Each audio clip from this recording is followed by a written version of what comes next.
Tu crois sincèrement que tu as envie d'aller mieux, mais peut-être qu'en secret, ton cerveau fait tout son possible pour éviter le changement. En fait, il est probable que si tu vas pas mieux, c'est pas parce que tu es faible ou que tu n'as pas suffisamment essayé. Tu es peut-être simplement piégé par une illusion. Dans cette vidéo, je vais te parler de ce piège, mais surtout, je vais t'expliquer comment le déconstruire. Salut, c'est Haïdar et je te souhaite la bienvenue sur la chaîne sur laquelle on parle de pacification alimentaire, la méthode qui te permet de faire la paix avec ton corps et la nourriture pour te débarrasser de tes compulsions alimentaires.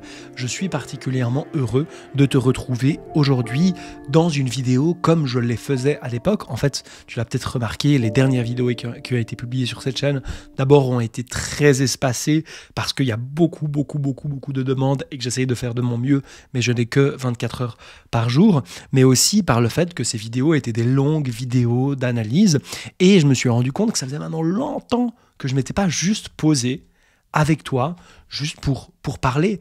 Et c'est ce qu'on va faire aujourd'hui, c'est ce qu'on va faire dans cette vidéo. Si tu es nouveau, si tu me découvres maintenant, je te souhaite la bienvenue. Ça fait maintenant plusieurs années que j'accompagne les gens dans ce processus de pacification alimentaire. Et je dois dire qu'il y a une forme de routine pratiquement qui s'est installée. C'est que régulièrement, j'accompagne les gens que j'accompagne et puis je reçois de nouvelles personnes dans les appels de bilan personnalisé. Et il y a des mots, des phrases, des éléments qui se répètent. Et c'est de ça dont j'ai envie de parler aujourd'hui. C'est-à-dire que j'ai régulièrement des gens, et je ne sais pas pourquoi, je dois attirer ce type de profil, des personnes qui arrivent en me disant « Écoute Haïdar, ça fait 5 ans, 10 ans, 15 ans, 20 ans, 30 ans, 40 ans et plus, que j'essaie d'aller mieux. » Alors en parlant des troubles du comportement alimentaire ou de plein d'autres thématiques, mais je fais plein de choses. Je veux changer, je veux me libérer, je veux me transformer, je veux maigrir, je veux être en paix, je veux plein de choses. Et j'essaie depuis très longtemps plein de choses. Et en fait, ça va pas mieux. Et même des fois, en fait, ça va de pire en pire et c'est devenu insupportable. Je suis épuisé, j'en peux plus, je n'en peux plus d'avoir essayé autant de choses. Et je me retrouve à un point où je perds espoir en me disant, en fait, il n'y a pas de solution. En fait, je ne peux pas m'en sortir. C'est pas possible, ça n'existe pas. Et c'est exactement de ça dont on va parler aujourd'hui. Souvent, quand on me dit « j'ai tout essayé », ce qui est sous-entendu, c'est « je suis passé par les canaux classiques ». Quels sont les canaux classiques? Les canaux classiques, c'est d'aller voir un psychothérapeute, un psychiatre, le docteur, des nutritionnistes, des médecins, des chamans, Enfin voilà, on va aller visiter un peu ces spécialistes, donc des gens qui ont une spécialisation. Et puis, on va démarrer un processus, un travail qui des fois va durer quelques jours, quelques semaines, quelques mois, quelques années ou quelques décennies. Et on en ressort en disant, souvent la même chose, j'entends ce truc. Écoute Haïdar, j'ai tout compris. J'ai vraiment analysé mon enfance, mon parcours, mes patterns, mon machin. J'ai tout compris, je peux tout expliquer. En long et en large, et je peux te le raconter, on peut se poser là. Je peux te parler pendant une nuit entière de tout ce que j'ai compris, de tout ce que j'ai analysé, de tout ce que j'ai compris. En attendant, il y a eu un peu de soulagement, oui, bon. Mais en vrai, si on est sincère, le constat, c'est quand même que le problème, il est toujours là, quoi. Il y a un gros problème, quoi. Et même, j'ai l'impression que ça s'accentue. Pourquoi? Comment est-ce qu'on explique qu'après avoir tout compris, on soit toujours coincé? J'ai découvert, au fur et à mesure du temps, vous le savez ici sur la chaîne, je parle du fait que la nourriture et le corps ne sont que la manifestation, que le symptôme. C'est d'ailleurs pour ça qu'une grande partie des approches qui se focalisent sur les solutions superficielles, la nourriture et le corps, mènent systématiquement à l'échec. C'est parce qu'il s'agit simplement du symptôme et on ne peut pas traiter juste le symptôme. Enfin, ça peut amener un soulagement passager, mais tant que le fond n'est pas réglé, la manifestation va continuer de se produire. Et donc la question, c'est quoi le fond? Dans le fond, il y a beaucoup de choses. Mais l'objectif dans cette vidéo aujourd'hui, c'est vraiment de simplifier et puis d'amener un élément qui est pour moi probablement un des éléments les plus importants. Et pourtant, j'entends pratiquement personne en parler. Et je me dis, c'est fou, parce que moi, ça a changé ma vie. Et puis, ça change la vie des personnes que j'accompagne. Et du coup, j'avais envie de me dire, mais attends, on va en parler, on va mettre ça à disposition aujourd'hui. Allez, on a assez fait durer le suspense, c'est quoi ce truc? Ce truc, c'est très simple. Ce truc, c'est que on a l'illusion commune de vivre dans le monde. On se dit, je vis dans le monde. Moi, je suis un être humain qui vit dans le monde. Et en fait, c'est un peu plus subtil que ça. On ne vit pas dans le monde, on vit dans notre monde. Qu'est-ce que ça veut dire? C'est-à-dire qu'il y a il y a une espèce de réalité factuelle dont on peut discuter, mais ce n'est pas le sujet dans cette vidéo. Une espèce de réalité factuelle. Et puis, on ne vit pas dans cette réalité factuelle. On vit dans la perception de cette réalité factuelle d'une manière subjective. C'est-à-dire que nos sens, nos yeux, notre odorat, notre ouïe va capter tout ça. Et puis, qu'est-ce qui va se passer? C'est là que ça devient intéressant. C'est là que le truc est, c'est là que la clé est. Donc, écoutez bien, soyez bien attentifs à ce point-là et on va le développer, vous allez voir. Mais c'est qu'est-ce qui se passe une fois que j'ai capté sensoriellement ces éléments? Eh bien, ça va passer par mon cerveau. Et si on devait résumer une des missions principales du cerveau, le cerveau, j'aime bien le résumer en disant, le cerveau est une machine à faire du sens. C'est pour ça qu'on a des illusions d'optique, c'est parce que le cerveau va être prêt à déformer la réalité factuelle pour créer du sens. Parce que l'être humain a profondément besoin de sens, dans tous les sens. Donc le cerveau a pour objectif de rationaliser, de diminuer, de résumer le réel en créant du sens. Et qu'est-ce qu'il fait pour créer du sens? Il raconte des histoires. Il simplifie les choses et il raconte des histoires. Des choses très simples. Lorsque je vois une table, mon cerveau va pas prendre toutes les caractéristiques de la table, quel bois, quelle texture, quelle couleur, la palette de... Il va pas prendre tous les éléments de la table. Il va simplement résumer, voici une table, la concept de la table, voici la fonction de la table, c'est l'utile. Donc voilà, et c'est hyper utile, c'est formidable. Quand est-ce que le problème se pose? Parce que jusque-là, on se dit, je vois pas le rapport avec le fait que j'aille pas bien. Le problème se pose sur le fait qu'on, depuis notre plus petite enfance, on nous a suggéré des histoires à se raconter. Ah oui, mais toi, t'es comme ça. Ah, mais lui, il est timide. Ah non, mais lui, il est super extraverti. Oh, qu'est-ce qu'elle est intelligente. Ah, mais tu sais, tu devrais faire attention. Le monde, c'est dangereux. Donc, on nous a suggéré, on nous a biberonné à tout un tas d'histoires. Et quand on est un enfant, on absorbe ces histoires et on les intègre. Et les histoires les plus simples à absorber, c'est évidemment celles de nos figures d'attachement primaire, c'est-à-dire celles de nos parents, de notre famille, de notre culture, de notre origine. On va vraiment s'imprégner de toutes ces histoires et on va les faire siennes. Et donc, on ne va plus vivre dans le monde. On va vivre dans le monde, dans notre monde, qui est la traduction de la réalité factuelle par le biais de nos filtres, de notre manière de voir les choses, de notre manière de voir le monde, de notre manière de ça. Et en fait, ce qui se passe, c'est que très souvent, en tout cas pour beaucoup des personnes qui sont maintenant m'écouter et dont tu fais partie, ou des personnes qui vont me consulter, il y a des histoires qui se sont mises en place il y a longtemps, et qui sont des histoires que je qualifierais d'être des histoires à la con. Et je vais expliquer pourquoi je dis que c'est des histoires à la con. C'est parce que souvent, ce sont des histoires qui ont été fondées dans l'enfance et qui sont des histoires liées à notre propre valeur et le fait de se diminuer. Du genre, je ne mérite pas, je ne suis pas assez bien, ou alors je suis trop, ou des histoires de... En fait, les autres sont mieux que moi. Ou des histoires de « je suis gourmande, j'aime trop le sucre ». Ou des histoires de « je ne finis jamais les choses ». Ou des histoires de « le monde est dangereux, les autres me veulent du mal ». Ou des histoires de « je dois faire attention à la nourriture parce que si je ne me contrôle pas, je vais grossir de manière indéterminée ». Ou alors simplement, je suis faible. Il ne faut pas que je prenne de place. Il faut que je sois gentil. Il faut que je sois utile. Si je ne suis pas utile aux autres, si je ne donne pas tout ce que j'ai, si je ne me sacrifie pas, je n'ai pas de valeur. Vous voyez que toutes ces histoires, c'est des histoires qu'on ne va pas forcément se dire comme ça consciemment. Ou alors ça peut être le cas. Mais généralement, c'est des histoires qui sont un peu en background, qui sont un peu en arrière-fond, pardonnez mon anglicisme, qui sont en arrière-fond et qui vont être très très vicieux. Parce qu'en fait, ces histoires, elles sont là depuis tellement longtemps qu'elles deviennent constituantes de notre identité. C'est-à-dire qu'on est tellement habitué à vivre toutes les situations, toutes nos interactions, tout ce qu'on vit au quotidien par le biais de ces histoires, qu'on devient parfaitement aveugle à leur existence et on se persuade que cette histoire, elle est vraie. Non, mais moi, je suis quelqu'un qui se fait abandonner. Parce que, quel que soit ce que je mets dans les relations, les gens avec qui je suis en relation finissent toujours par m'abandonner. Et on va voir ça en arrière-fond. Et ces programmes-là, ils vont se jouer.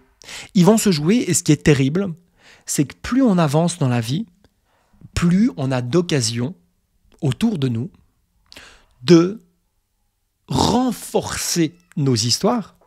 C'est-à-dire que Nala, voilà.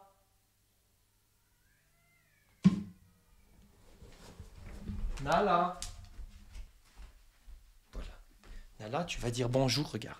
Tu dis bonjour à tout le monde parce que les gens ne savent pas que maintenant j'ai une assistante professionnelle comme toi. Et tu peux dire bonjour. Tu dis bonjour. J'ai cru que c'était toi qui pleurais, mais c'est juste un bébé dehors. Hein? Tu sais que je t'aime. Tu sais que je t'aime de tout mon cœur. Tu sais ça. Ça c'est une histoire que j'aime bien me raconter. Allez. Hop là. Je reprends là où je m'étais arrêté. Ces histoires, on va avoir plein d'occasions de les renforcer. C'est-à-dire que si j'ai l'histoire, je me raconte l'histoire de celle que je prenais tout à l'heure, je finis toujours par me faire abandonner. Paradoxalement, j'ai tellement peur qu'on m'abandonne et j'ai tellement cette tension que de manière complètement inconsciente, je vais d'abord attirer des gens à moi qui ont plus de chances de finir par m'abandonner, parce que c'est des gens qui n'ont pas forcément une sécurité, une fiabilité, bref, ce type de partenaire. Et puis, ce que je vais faire aussi, c'est que je vais créer tout un contexte dans lequel le fait de me faire abandonner, aussi effrayant et douloureux que ça soit, est en fait une résolution positive. Pourquoi ? Parce qu'une fois que je me fais abandonner, j'ai plus peur de me faire abandonner, donc je suis soulagé. Mais aussi, et surtout, c'est là qu'on arrive dans une partie qui est importante, c'est que les histoires qu'on se raconte, même les histoires à la con, c'est-à-dire des histoires qui nous enferment, qui nous emprisonnent, qui nous étouffent, qui nous empêchent d'être bien heureux, vivants, qui nous empêchent de faire ce qu'on voudrait faire, de vivre ce qu'on voudrait vivre, en fait, ces histoires-là, la question c'est Aïda, mais si c'est des histoires à la con, pourquoi est-ce que je continue de les nourrir ? Pourquoi est-ce que je continue de les croire ? Pourquoi est-ce que je continue d'y adhérer ? Maintenant que j'ai conscience de ces histoires, pourquoi je continue ? Et même avant d'en avoir conscience. Mais en fait, c'est parce que ces histoires, elles sont super utiles. Elles sont très utiles, ces histoires. Elles sont utiles pourquoi ? Pour plusieurs raisons. Mais si on devait résumer toutes ces raisons, c'est que ces histoires nous donnent une illusion de sécurité. C'est-à-dire que même si je me raconte une histoire affreuse autour de qui je suis. Ah, moi je suis quelqu'un qui est dépressif, et puis moi je suis quelqu'un qui a des troubles du comportement alimentaire. Puis, de toute façon, je m'en sortirai jamais parce que je m'en suis jamais sorti. Puis même si je pouvais m'en sortir, je ne le mérite pas. Bref, tout ce truc-là, blablabla, une accumulation, un millefeuille d'histoires terribles. Même si c'est très souffrant, parce que je souffre, parce que quand je crois à une histoire, ce que je cherche à faire, c'est à la renforcer, donc à la nourrir, donc à la rendre réelle. Donc ma réalité va se forger, mon réel quotidien va se forger en fonction des histoires que je me raconte. Donc si à ce moment-là de la vidéo, tu te demandes, tu dis « Ah c'est quoi mes histoires que je me raconte ?» Regarde ce que tu vis au quotidien, regarde ce que tu vis au quotidien, et tu verras que c'est cohérent avec les histoires que tu te racontes. C'est comme ça que ça se manifeste. Et donc l'idée, l'avantage, c'est quoi ? C'est que lorsque je me raconte une histoire, aussi souffrant que ça soit, ça me donne une identité. Ça me permet d'exister au travers de l'identité, même si c'est une identité de victime, de souffrance, de quoi que ce soit. Il peut y avoir plein de types d'identités, mais ça me donne une identité. Et donc, d'une certaine manière, j'existe au travers des histoires que je me raconte vis-à-vis de moi-même. Et donc, c'est évidemment effrayant de lâcher ces histoires et d'arrêter d'y croire. Pourquoi ? Parce que si je les lâche, il y a le vide de la question effrayante. Qui suis-je si je ne suis pas ceci et cela et tralali et tralala et mon trauma et mon histoire et ce qu'on m'a fait et ce que lui m'a dit et puis ce que machin et puis ce que j'ai cru puis les autres puis le système puis le monde puis le truc. Si je lâche tout ça, je suis qui ? Si je suis plus un gentil, si je suis plus je suis gentil, puis les autres ils me font du mal, puis ils profitent de moi. Si je suis plus cette gentille personne, si je suis juste un être humain, tu vois, c'est effrayant. Ça c'est un truc qui est effrayant. Il y a aussi quelque chose qui est très utile, c'est que se raconter des histoires, ça permet de fuir le réel. C'est quand le réel, parce qu'il faut le dire, parfois le réel, c'est super douloureux. Parfois le réel, il est violent. Parfois le réel, il est brusque. Parfois le réel est insupportable. Parfois le réel est tellement insupportable qu'il met en danger notre survie psychique, émotionnelle et identitaire. Et donc, puisqu'on est bien construit, il y a des mécanismes de défense. Et se raconter des histoires vis-à-vis de soi ou vis-à-vis du monde ou vis-à-vis des choses, c'est un formidable mécanisme de défense pour se protéger du réel. C'est-à-dire que je vis quelque chose par la perte d'un être proche, par hasard comme ça. Un des mécanismes de défense, ça pourrait être de me raconter plein d'histoires par rapport à cette perte sur le machin, le truc. Je vais me raconter des histoires surnaturelles, ce que Nietzsche qualifiait d'être des arrière-mondes, avec des explications et des choses, etc., qui peuvent être des fois très farfelus. D'ailleurs, on le voit, des fois, il y a des gens qui se racontent des histoires, on se dit, mais il est perché, celui-là, parce qu'il se raconte des trucs de fou, quoi. Et en fait, on se raconte ces histoires. Pourquoi ? Parce que quand je me raconte l'histoire, en fait, cette histoire, elle me protège de la violence du réel. Elle me protège de la douleur. En fait, elle me protège de l'émotion que j'ai pas envie de vivre. Elle me protège du ressenti que j'ai pas envie de traverser. Elle me protège de ce que je me suis promis de plus jamais vivre. Et donc, toutes les histoires qu'on construit et qu'on nourrit et qu'on renforce, en fait, elles nous protègent. Mais c'est terrible, parce qu'en nous protégeant de ressentir les émotions, de ressentir ce vécu qu'on n'a pas envie de se laisser traverser, en fait, ça nous empêche de passer à autre chose. Et donc, on vit dans des espèces de cycles de répétition. On se dit, mais putain, mais j'ai l'impression de tout le temps revivre les mêmes trucs, les retomber sur les mêmes personnes, les mêmes situations, les mêmes machins, les mêmes cycles. Mais oui, mais parce qu'en fait, on se laisse pas, on est dans une résistance. Se raconter des histoires nous permet de résister au réel, nous permet de ne pas vivre le réel, qui serait, ça fait super mal, c'est affreux, ça me déchire de l'intérieur, mais il n'y a rien d'autre à faire que de vivre la douleur. Non, on va chercher une explication, un truc, un sens, un machin. On va chercher à enrober tout ça d'histoires qu'on se raconte pour s'en protéger. Et donc, on reste là-dedans. Et ce qui est terrible, c'est que souvent, quand on a envie de changer et de s'en sortir, comme c'est probablement ton cas si tu regardes cette vidéo, on va se dire, je vais aller voir des psys, je vais aller faire des machins, etc. Je ne suis pas du tout en train de dire que c'est mal ou que c'est mauvais. C'est pas ça que je suis en train de dire. Je suis juste en train de dire qu'un des pièges de toutes les thérapies classiques, c'est qu'elles ne vont pas faire ce qu'on aurait besoin, c'est-à-dire nous aider à prendre de la distance avec ces histoires, se libérer de ce carcan d'histoire qu'on s'est raconté. Au contraire, on va renforcer nos histoires par le fait de trouver plein d'exemples et plein d'anecdotes et plein de moments, de dire « Ah oui, mais en fait, je suis comme ça parce que quand j'étais blablabli... » Et du coup, je me renforce. Et attends, je me renforce pas tout seul. Je me renforce avec un spécialiste qui me dit oui, voilà, alors, en fait, comprendre, etc. C'est bien. Le problème, c'est que ça va venir nourrir cette histoire. Et plus je nourris cette histoire, plus l'histoire elle est crédible, plus je me persuade que cette histoire elle est vraie, et que c'est la seule réalité. Mon enfant me dit Haïdar, moi je suis comme ça, c'est comme ça. Il n'y a pas autre chose. C'est comme ça. Je dis, ok, pas de problème. C'est la réalité. C'est comme ça. Ok, reste-y. Si vraiment c'est comme ça, reste-y, parce qu'il n'y a pas d'autre réalité si tu crois qu'il n'y a pas d'autre réalité. Ce qui existe, c'est ce que tu crois qui existe. Et par conséquent, il n'y a pas d'autre réalité. Et donc, ces thérapeutes, ces psys, ces gens qui nous accompagnent vont nous nourrir et parfois vont nous proposer de nouvelles histoires. Ah tiens, mais tu sais, en fait, si tu as toujours fait ce truc, c'est parce que ceci, etc. Et même ce que je suis en train de faire là maintenant, c'est une manière de se raconter une histoire. Donc, les histoires, je ne suis pas en train de dire que les histoires sont mauvaises, parce que c'est indispensable. On ne peut pas arrêter de se raconter des histoires. Les histoires existent. C'est notre manière de fonctionner. Comme je l'ai dit, notre cerveau, c'est une machine à se raconter des histoires. Mais comment on fait pour se sortir de ce marasme ? Comment je fais quand je me raconte des histoires à la con, je suis pas assez, je suis trop blablabla. Comment je fais pour sortir de là ? Bon, il me semble qu'une première piste intéressante, c'est... très simple. Et moi, ça a changé ma vie. Arrêtez de croire à tout ce que tu penses. Moi, j'ai passé des années, la plus grande partie de ma vie, à croire que mes pensées étaient sérieuses. Qu'elles l'étaient tous.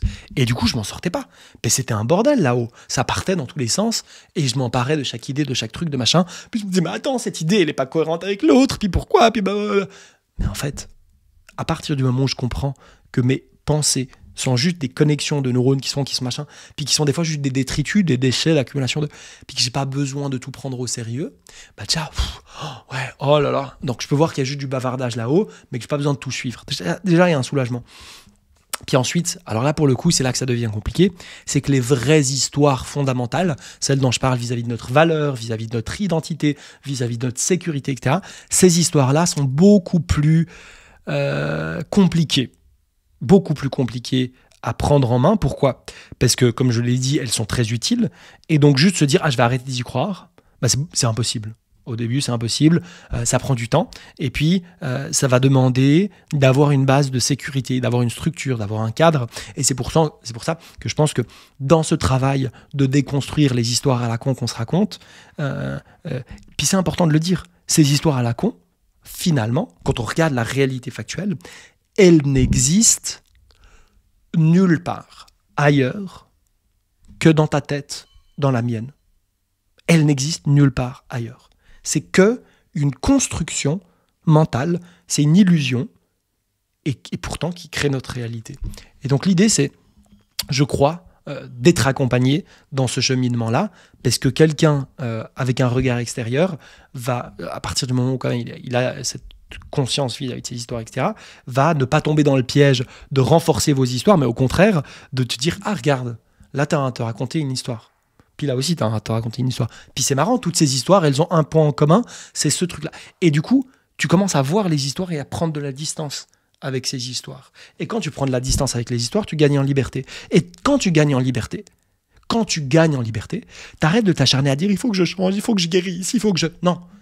En fait, je vois qu'il n'y a pas besoin de faire des efforts, il n'y a pas besoin de se bagarrer, il n'y a pas besoin. Il suffit juste de voir le réel pour ce qu'il est et les histoires pour ce qu'elles sont, pour que naturellement, de manière fluide, le processus se fasse et mettre de la distance. C'est pour ça que souvent les personnes que j'accompagne me disent « Naïdar, c'est ouf, mais j'ai pas l'impression de devoir faire des choses, d'accomplir des choses.